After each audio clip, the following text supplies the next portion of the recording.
Welcome back to the subset of podcast recovery. Thanks for sharing. We are your hosts, David O. And Eric B. And we're joined. We're joined. Yeah, by Greg B. By Greg. Which this won't actually be when his podcast would have came out a minute ago, but yeah. Yeah. So we're still workshopping the intro. Workshopping. It's okay. That went a little smoother than the last fine. time. It's fine. I don't know about the subset. You know, it's just a part of podcast recovery. We'll called workshop Thanks it. for Sharing. It's a chapter. It is. It's maybe chapter. it's kind of like a different book, but yeah, I guess it's a chapter. Go ahead.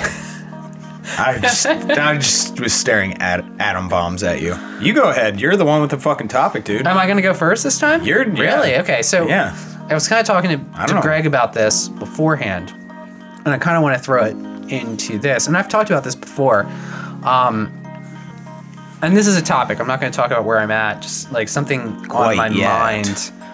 I believe there should be, and maybe there, like, I guess you could make an argument that certain fellowships do this, and certain mental health, but I kind of believe there needs to be the next level of recovery.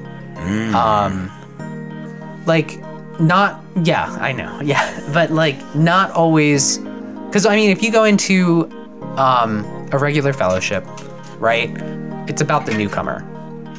What's a regular fellowship? Normal? One of the What's standard normal? Fellowships, David. Everyone knows what they are. Yes. But if you go into one of those, it's about the newcomer. Yeah. You know, and like I guess you could make an argument that step and tradition meetings are for people with time. Yeah. Right? But I mean, at some point, the people with time, like I feel like the recovery, and I know people will disagree with me on this. I know you want to say it. Just say it. The recovery needs to change. Okay. I was expecting another soundbite. No, I mean, which I've heard you say before. What is it? Where you have said, "Fuck the newcomer." Not fuck the newcomer. Not that. But I say that like kind of tongue in cheek because I just don't believe that. I believe everyone's important. Yes. And I believe there is I know what you mean. A very large emphasis on the newcomer, that the people with time can get lost. And, you know, they're important too. I think that's a little bit of a reflection of the society in general. Because we like hyper elevate kids. Like, we're always worried about kids. What about the kids? And then like the people from like 18 to 30, it's like, go sort yourself shit. Go sort your life out. You know? I mean, sure. I can see that. Yeah, you know what I mean? Like, I just feel that people should... I feel like there needs to be, like, a second level. Like, almost a graduate. Like, if you want to look at this from, like, a college perspective, a graduate level to recovery. Okay. And maybe, or I don't even know. Maybe, you know, I don't really know how it would be done, and I guess the way that I'm doing my recovery now would be kind of how maybe there should be like a tiered level of recovery. I was gonna say that, but I didn't want like that to sound like douchey. No, I understand. But maybe there should be, because I mean, you do face different issues. Someone with like 30. Will it depend on your thetan levels at all? Fuck off. Someone with 30 days clean isn't going to be able to relate to the issues of someone with like 7 years clean, like when it comes to like certain things, and even vice versa. Like someone with someone with 20 years clean, are they going to be able to like truly relate with like someone who's like just walking in for the first time?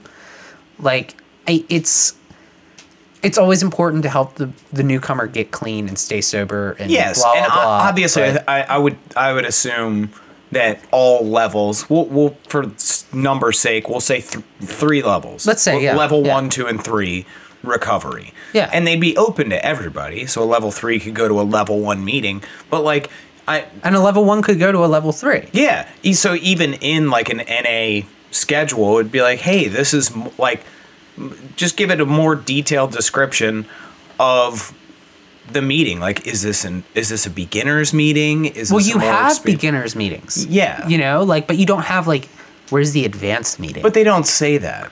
I want the advanced meeting. Like the midnight meeting is very much a beginner's meeting. No, it says it in schedules. Does it? In AA, they have beginners meetings. In NA, they have beginners meetings. In your meeting was a beginners meeting, right? Originally? What? No, it wasn't. I thought it was intended. But they do have beginners meetings. At least in AA, I know they have beginners meetings.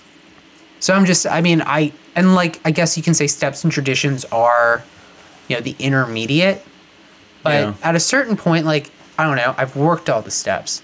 And, like, I'm past being a newcomer. And there's, like, real issues that, it's not just about getting clean anymore. It's about staying clean and sober and, like, trying to better myself. Addressing other parts that are not drug substance related. Yeah, because, it changes. Yeah. Our problems change. Yeah. And what are we doing in recovery to reflect that change that's happening in the individual? I don't know. It's a thought that I've had, and I just think that, I don't know. And I know some people are going to be like, shut the fuck up. Like, like, I got clean like this like 30 years ago, and I've been going to a meeting. If it ain't broke, don't fix it. Yeah, but I don't know. I think... What are your thoughts, Greg? I really have no opinion really on this topic. It's probably a little bit beyond me for where I'm at in my recovery, but I would have to probably state that if it ain't broke, don't fix it. But on the topic of or on that statement, because I've had arguments with people about this. If it's broken for one person, is it broken? Is it broken? Because I've had people be like, it's not broke, so don't fix it. And I'm like, I can name off a slew of names of people I know. This comes down to the deleted episode, doesn't it? Yes. Yeah. It does come back to the deleted episode, because I can give off tons of names of friends who would argue that, it didn't work for me and it doesn't work. And then a subset of that is taking the word God out of recovery. Well, there's there's lots of stuff like that. And if it doesn't work for these certain people, and like is it really all inclusive if people feel like they're not included? Yeah. Bottom line. I think it's a weak argument to say it's not broken if people feel that it's broken. Yeah. But because it's not broken to you, then it's not broken. Exactly. Like, I don't know. I think it's weak. I think having to make concessions on fundamental beliefs in order to have a system fit into your like way of doing things is just fucked up. So you're saying, sort of, not verbatim, but I think in a roundabout way, you're saying the, not necessarily the structure, but the culture of a recovery program should be able to augment itself or change a little bit to the individual instead of the individual changing to the program. Yes, I'm a firm believer in this though. Yes. So I've shared about this. Like I've made it very clear that I believe in individualized personal recovery. Yes, we both have. And like I feel, and like even my concept of a fellowship that's based on the concept of what's that term in religion where you're bringing a bunch of shit in to each other? I have no idea. Fuck.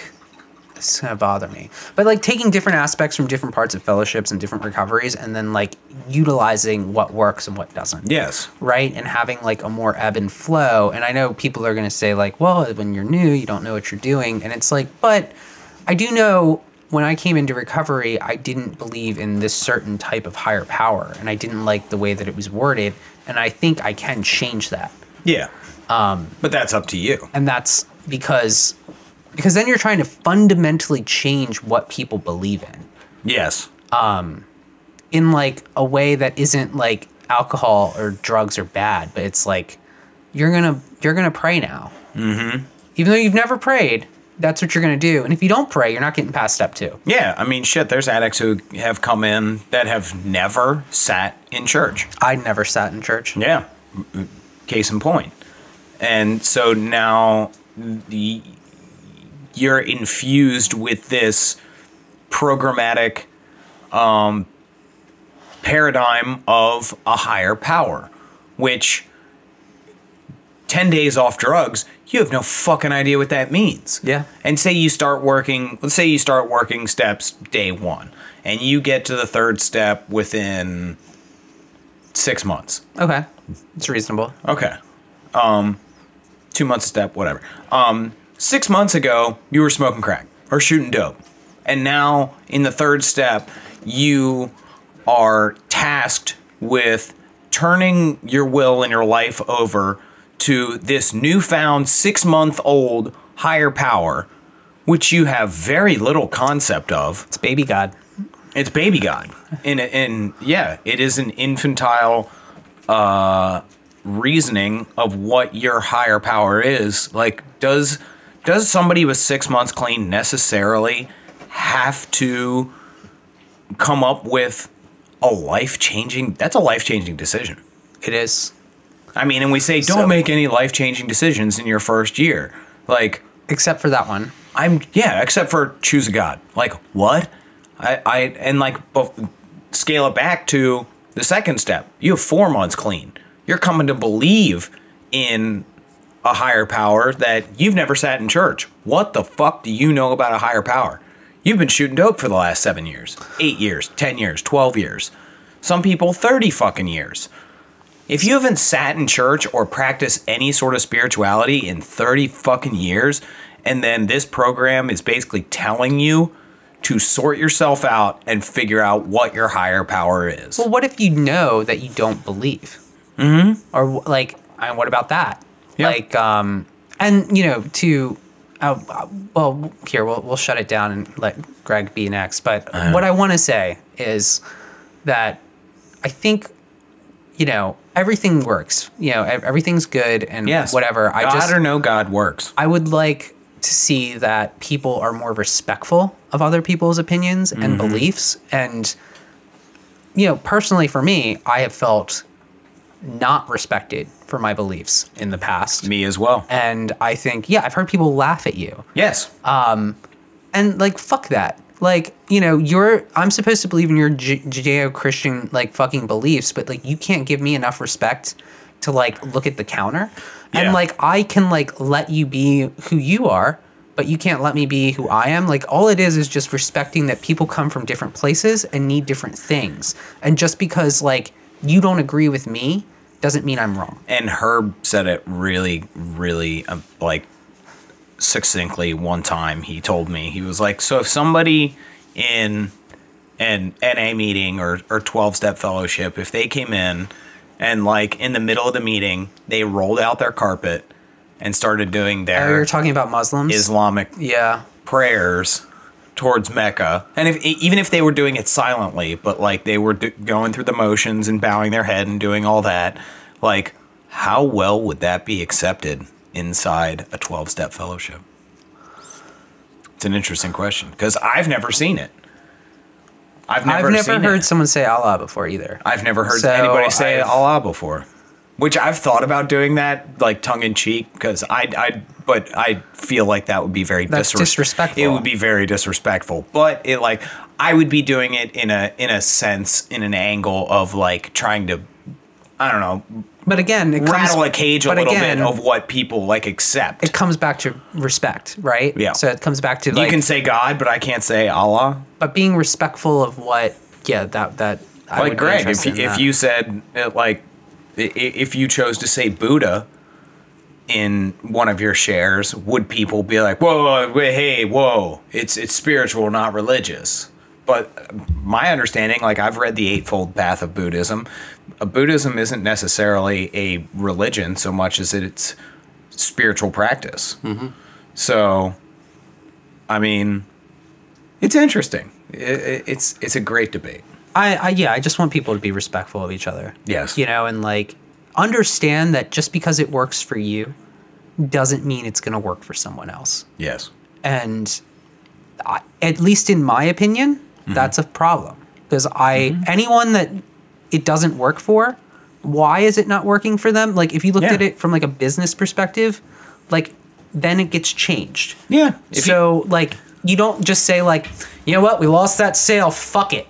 Yeah. You know, you'd be like, why did we lose that sale? Yeah. How can we make sure we don't lose that sale? Like, that's the same way you have to think kind of about like recovery and saving people's lives. Yeah. Like, why did that person leave? Yeah. Like, why are they using again? Yeah. Like, are we doing something wrong here? Are we not being inclusive of people? Yes. Like, how can we make sure that our message is reaching people and being respectful of their beliefs and like where they're coming from? Yeah.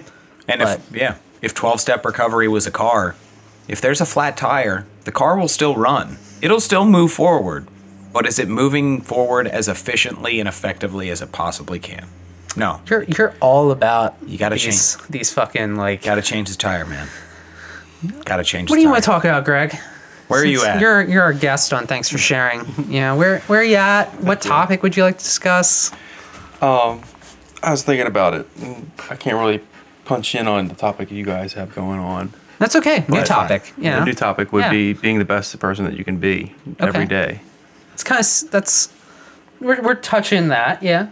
So how are you being the best person you can be? So for me, you know, I try to be as connected as I can be to my higher power. And in doing so, my higher power is the universe. Okay. You know, it's a power greater than me. I can't explain how it works. You know, there's no like really fathoming of like what is going on. It's just vast and bigger than me. You know, there's universal laws that come with it, like gravity and like karma, which is a little bit further beyond gravity. But, you know, there's different laws that come along with the fact of there being a universe and that in itself. And being the best that I can be in it is what I have ability to do. I have a guy that says you have a choice. And it's a big debate that we keep arguing about because you say, oh, it's God's will for me to do this, or it's God's will, it's God's grace for this, that this happened. It's like, no, I chose to. You know, well, there's a choice in the universe. You know, you were given free will. You know, and all religions, really, if you look at them, you're given a choice about what you can do. It's either for good, for bad. You look at Buddhism, like you were talking about, or Taoism, or the Chinese religion. You got the yin yang, the good and the bad, positive and negative. They don't exist without the other. Yeah, you have to have one in order to the other because it's about balance. Absolutely. And you know, in life and itself, being the best person you can be is about being in balance. Yeah. Taking care of yourself. You know, it starts with the basics: eating, brushing your teeth, showering, making your bed maybe at the beginning of the day. Yep. You know, the simple little things. It's like, oh, why does that make a big deal? Well, it's because it just makes things more succinct in your life. They're about practicing principles or practicing beliefs. And for me, like when I make my bed, I know when I go to get in my bed at the end of the day, I'm like, nice, it's made. It's nice and set up, and you know, I can just sit down and I can sit on my bed. I don't gotta fear my blankets out, and you know, and it just doesn't look good. It's about a universal energy, and it talked about it in the literature in NA today. I was reading, and it says there's an energy in the rooms that can't be explained. Yeah. And that's part of life in itself. This energy that is encompassing all. There's energy in the table that this stuff's set up on. There's energy in the trees outside. There's energy in the birds and the bees and the squirrels. There's energy within us. You know, it's how we affect what's going on around us. We have an effect on what goes on in our lives. You know, and like for me, I try to be the best that I can be by like being part of society, by being part of like community. Like for me, I live in a community of 24 guys right now. And there's a lot of personalities. Oh, yeah. And then you can easily get caught up in gossip, which is negative energy. Like I can sit there and I did it today. I didn't want to, and I'll see myself before I do it because I practice awareness for the most part. But I said, you know, oh, the guy was making some noise this morning in your room, wasn't he? And he goes, no, I didn't hear it. And I was like, no, you're not in the room 4? And he's like, yeah, I'm in room 4, but I didn't hear any noise. I was like, oh, I heard somebody else said something to something. Like, that's not practicing personal perseverance and stuff like that. I'm not looking at myself. I'm projecting outwards. I'm projecting negative energy. Yep. And it unsettles the nerve of the self and myself and my being. But being the best that I can be, you know, it changes from day to day. You know, some days I might be able to do all the things that I just mentioned, you know, making my bed, brushing my teeth, eating food, taking my medication, praying and meditating, and then talking positively to people. And then other days I might not be able to do as much. I might be sick. So I might not be able to make my bed or brush my teeth. I might just be able to eat and, you know, take my meds and get by. It changes, but it changes from day to day. And I try to do the best that I can do in my life. And when I do that, life turns out to be the better for me, because for some reason that universal energy in my own experience is that when you do positive in life, you get positive back. And like if I put out applications, all right, if I don't put out applications in a job, there's no way I'm going to get a job. Oh, yeah. But if I put out applications, I put out that energy to get a job, there's a good chance that I'll get a job. And the opportunities will present themselves. Yes. The same thing goes for like that. Like, it works for me like really simple. Like, I like to put it in simple things. Like, I'm running out of cigarettes. So like all I got to do is say to the universe, to people, hey, I'm running out of cigarettes. Yesterday I did it, and one of the managers gave me $10 for cigarettes. Like I didn't ask him for cigarettes. I didn't say I need cigarettes or anything like that, or tell him that he owes me cigarettes. Yeah. I simply just said that I'm hurting. I'm not doing so great on the cigarettes. And just for today, I have cigarettes, you know, and that's just a simple thing, but it gets to bigger things than that after that. You know, like, oh, I don't have a girlfriend or something like that. Well, you put out positive energy and you take care of yourself, eventually you might get a girlfriend or a boyfriend. Yep. You know, it just works out like that. It's about projecting yourself and being part of society, being part of the community. Yeah. You know, and then it ends up working out for you, and you get a better life. You get a better life for what you do. So. That brought up like a couple points like in my head when you were talking about like free will and God's will. I'm like, those are two completely different thoughts, like, you know, yeah, as far as a philosophical or spiritual mindset. I mean, if it's all God's will, then that's what it is. But if it's free will, but then you're supposed to give your free will to God's will, like, I don't know, it's kind of confusing. Do you know what I'm saying? So the episode that shall not be named, yes, there was actually a big argument during that episode. That episode got hostile. I'm kind of sad I missed it. Just to be real, I deleted it because, I mean, it really fucked with me for like a while. But one of the big talking points during that episode was step one and the ability to choose. Like having the power to choose after, you know, putting down drugs and alcohol. Like, you have the choice, like your choice has been restored. And one of the people was saying how if alcohol was sitting right in front of him, it's not his choice whether or not to use. It's God's choice. And I guess coming from my background, like, I can't process that. I don't. And like, but no matter what I said, it was still like, it's God's choice. Like, left to just being me, he was like, I would choose alcohol every time. And I was like, but why?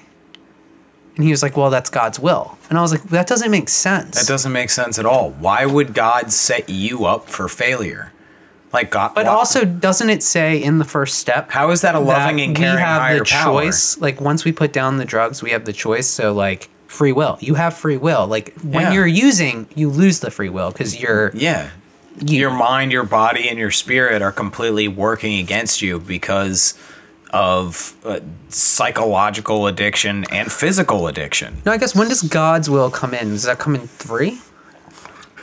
Two and three. 2 and 3? 2 and 3. Yeah, so the funny thing about that is there's one thing that I've been finding in reading the NA text, and it talks about the difference between God's will and self-will. Okay. And it's like, those are the two, positive and the negative. Is self-will. We don't have good self-will, is what it kind of refers to in the room. But a lot of times we refer to it as saying that self-will is like our choice. Yeah. But we don't have good choice, is what it tries to say. Like, in my interpretation of what I've read, saying that in any extent that really our self-will, our choice, is bad, and God's will is good. I guess my argument for that is that we make the choice to come to recovery. Yeah. And that's before God. And they say our best decisions got us here. yeah. So there's a little contradiction actually in there. Well, yeah, the best decisions got us here is like the using, but Yeah. then that last decision is why we're fucking here. Exactly. But then go into the universe, like all the things that we had done in our lives aligned perfectly for us to get the opportunity to show up at Edmondson and Rolling at 8 o'clock. Like, you know what I mean? Like, what are the astronomical odds that everything would be happening just as it did, and we survived all those crazy ass situations to get to this point, and now we're But then in you're talking recovery. about fate. A little bit. So, I mean, well, you're- that's Yeah.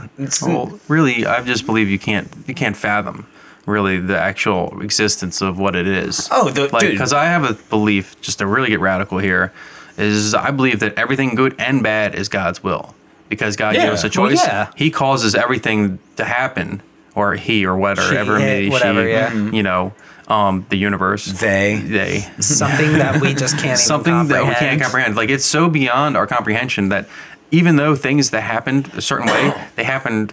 If I believe in a certain way, like you guys said with that one guy, if I believe a certain way, then that is my reality. Yeah. Yeah. No, I agree that you can make something your reality. But yeah, I mean, to me personally, I can't understand it. Yeah. You know? And I'm such a duplicitous person that I can see both sides of the coin. No, Like, I understand. I try to look at both sides. I understand but, yeah. what he's saying, but I'm with you that I'm also calling bullshit to some extent. Like, if that's you and that works for you, good for you. Go with it. I'm not trying to change your mind, but I want you to respect my mind. That's So, what I'm at. That was the first part. Is Exactly. respect the way that I think. Like, if you want to like do what if whatever works for you is what Good matters, for you. right? Yeah, exactly. yeah. But like, don't hate on me and talk shit about my recovery because it works for me. Now, like what I think you were trying to get at, and what I believe as well is, in early recovery, our self-will sucks. Like, it really does. It does. Our decision making is terrible. Yeah. Yeah. Period. Like, our choices in people suck. Our choices in the people, places, and things we do with our lives suck.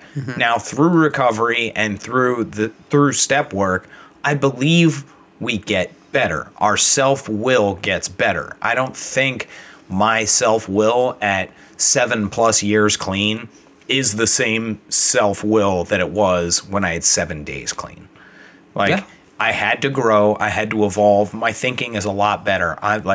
If there was a beer right in front of me right now, I believe I have the strength and the knowledge in my step work and in my recovery base that I have the will to pick the fucking beer up and pour it down a drain. Yeah. Because I know where that's going to lead me. I know where that road has taken me in the past, and I know where it's going to take me in the future. So, is it God taking control of my hand and pouring it down the drain? I don't believe that. I don't. I believe it's like my gods gave me the strength to now say no, to make the choice. I just got this really good image of like kind of a ghost, type of scene where like Patrick Swayze's behind you, helping you pour out the beer. Yes. I've seen that meme before. That's kind of like when you said that, that's where my mind went. I was like, just saw Patrick Swayze just helping you dump it out. Thank you, Sways. Thanks for everything, buddy. Cool. I had one more. What was your other one? It was God's will, free will, and then fuck. I don't know. Is it about God or is it about something else? It's about energy. Okay. No, it was about sort of what we were talking about with like the program, how like it should be more fluid and willing to evolve to the person. I also see the benefit of coming into any recovery situation that has a set of quote unquote standards or a regiment about it and a discipline, because in active addiction we have none of those things. We have no discipline. That's true. We have no regiment. We have no routine. So coming into a program where you get into a regiment and you get into a routine of showing up here, doing this, talking to these people, going through these questions, going through these steps, like that sets ourselves up for a lot of disciplinary action in our own lives that we have to learn, honestly, to better accomplish A, recovery, and B, forming a new way of life. Because without that discipline in the 22, 23 hours that we're not in a meeting in a day, because that's when recovery really matters. Like, you can stay clean for an hour and show up to a meeting. That's easy. It's the time outside of a fucking meeting when your sponsor's not there, when your network isn't there, when nobody's listening. Like, maybe you don't have any fucking cell phone service and you can't contact anybody. What the fuck are you going to do? Are you just going to use, or are you going to fucking practice what the fuck you learned in that hour, like you said in the 12 steps, in all of your affairs? Yeah. I mean, I think the schedule and the habit is important. And maybe that goes back to kind of like what I was talking about before, where you just need another fellowship, you know, that kind of tackles like something for different people. Yeah. And maybe like that's really what needs to happen, and not that, you know, if people want to stay the same, like that's good. And like, you know, whatever works for people, awesome. Yeah. But maybe something new needs to come along that fits more people. Yeah. If it's not broken for you, don't fix it. But if it is broken for you, I'm kind of tired of people dying. So like, you know, I'd like something that works for those people as well. Yeah, absolutely. And that's cool. The goal. All right. Well, anything else? I think, let me just be the first to say, thanks for sharing. That sentence. That's what I hate about this. I hate that snarky ass, thanks for sharing, buddy. Like, this is, no. Keep coming back, David. It's very, you son of a bitch. Thank you, everybody, for joining us today for Thanks for Sharing. I hate that title. And it's such a terrible title. Let me just preface by this will not always be, this isn't for everyone, this podcast. And I should have said that at the beginning. I think it's just for Eric. Some of these beliefs will be controversial, and you might not like them. But, you know... But we're having the discussion, and I think the discussion is important. The growth is in the discussion. Yeah. Because then you can start to break out of your cognitive mile markers or whatever... And we shouldn't concrete idea. We shouldn't all fucking agree, because then life would be really fucking boring. Yes, exactly. Like, so, you know, like, I'm glad we disagreed and we had a healthy conversation about it for the last half hour. We didn't yell. And no, we didn't yell at all. So. And I respect your opinions. I respect your thoughts, and I hope you respect mine. I respect yours too, Craig. And everybody out there, feel free to send us your questions, send us your concerns. If you have constructive criticism, we genuinely love to hear it. Like, if you say this episode fucking sucked and I disagree with everything you fucking said, by all means, come on. Like, we'll have a discussion with you, and we'll hash it out and respect your way of thinking. In a respectful way. Yeah, in a respectful, loving way. Like, we want to hear your opinions just as much as we want our opinions to be heard. So that's what's important, everybody. Respect everybody around you. Love everybody's form of recovery. Thank you for joining us. Follow us on Twitter, Facebook, podcastrecovery.com. More self-promotion. Instagram. Yes, the new Instagram. And like, share, subscribe, join, listen. Send us some donations if you feel like it. I'm a whore for Podcast Recovery. Thanks for sharing.